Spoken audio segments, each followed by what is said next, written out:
RBI ने 2000 के नोटों की वैलिडिटी फिक्स कर दी है। 30 सितंबर 2023 तक 2000 के नोट वैलिड रहेंगे। तब तक 2000 के नोट पूरी तरह से बाजार में चलन में भी रहेंगे। हालांकि अब आरबीआई 2000 के नए नोट जारी नहीं करेगी।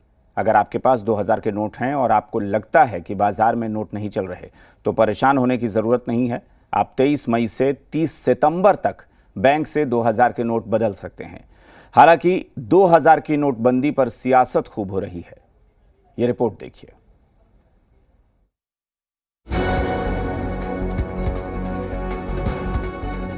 दो 2000 के नोट की वैलिडिटी खत्म हो गई है।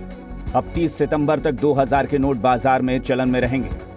30 सितंबर तक ही 2000 के सभी नोटों को बैंक से बदला जा सकता है। आरबीआई ने क्लीन नोट पॉलिसी के तहत 2000 रुपए के नोट सर्कुलेशन से वापस लेने का फैसला किया है, जिस पर अब खूब सियासत भी हो रही है। बीजेपी राज्यसभा सांसद सुशील मोदी आरबीआई के फैसले को सर्जिकल स्ट्राइक बता रहे हैं, तो जेडीयू निशाना साध रही है।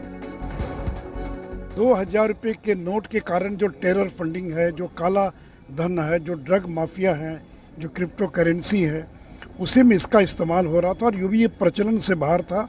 आम आदमी तो इसका इस्तेमाल कर ही नहीं रहा था और लोगों को तो गुलाबी नोट देखे हुए महीनों बीत गए, वर्षों बीत गए होंगे। तो ये बहुत ही उचित निर्णय हुआ है। आप लोगों ने जिसके दस्तावेज भी कुछ एक जिला के सार्वजनिक किए गए थे कि भाजपा ने काला धन से कार्यालय बना लिया जिला का, तो इस बार क्या बनाइएगा? पंचायत का कार्यालय बनाइएगा। 2000 के नोट से जुड़े कुछ फैक्ट्स आपको जरूर जानने चाहिए, ताकि किसी भी तरह से कोई पैनिक ना हो। 2000 के नोट अभी वैलिड हैं। 23 मई से 2000 के नोट बैंक में बदले जा सकते हैं। 30 सितंबर 2023 तक 2000 के नोटों को बदला जा सकता है। एक बार में 20,000 तक के नोट बदले जाएंगे। यानी अगर आपके पास 2000 के नोट हैं तो घबराने की जरूरत नहीं है। अभी आप इन नोटों का मार्केट में लेन देन भी कर सकते हैं। ज्यादा नोट होने पर आप बैंक में बदलवा भी सकते हैं।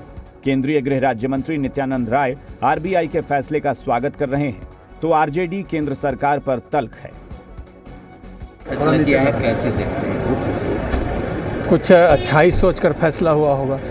देश की जनता के सामने पीएम मोदी जी को माफी मांगनी चाहिए कि मेरा फैसला गलत था, क्योंकि चंद पूंजीपति और भारतीय जनता पार्टी को आर्थिक रूप से संपन्न करने के लिए आज भारतीय जनता पार्टी कर्नाटका में हारी है, फिर बौखलाई है, फिर नोटबंदी का फैसला लिया है 2000 नोट बंद कर दीजिए।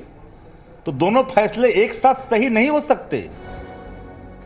2000 का नोट नवंबर 2016 में लाया गया था, लेकिन कुछ साल में ही 2000 के नोट बाजार से मानो गायब हो गए। न एटीएम से निकल रहे थे, न बैंकों में मिल रहे थे।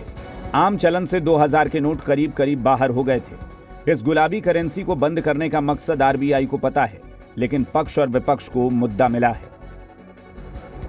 जो अर्थव्यवस्था देखते हैं, स्वाभाविक तौर से किस समय किस करेंसी को कब बाजार में रखना है, ये तो उसका निर्णय है और मुझे लगता है कि आरबीआई का निर्णय है। इसमें कोई राजनेता क्या टिप्पणी कर सकता है? कितनों की शादी टूट गई, कितनों की मौत हो गई। इन सब के लिए प्रधानमंत्री जी को, जैसे उस दिन नोटबंदी में राष्ट्र के नाम संबोधन किए थे, पुनः प्रधानमंत्री जी को आकर देश की जनता से माफी मांगना चाहिए, न कि आरबीआई से सीधे ट्वीट करके बंद कर देने की घोषणा करनी चाहिए। सबसे जरूरी बात है कि किसी भी हाल में आपके 2000 के नोट बेकार नहीं होंगे। या तो अभी आप इसका बाजार में इस्तेमाल करें, या फिर 23 मई के बाद किसी भी वर्किंग डेज में बैंक में जाकर नोट को बदल सकते हैं। ब्यूरो रिपोर्ट, जी मीडिया।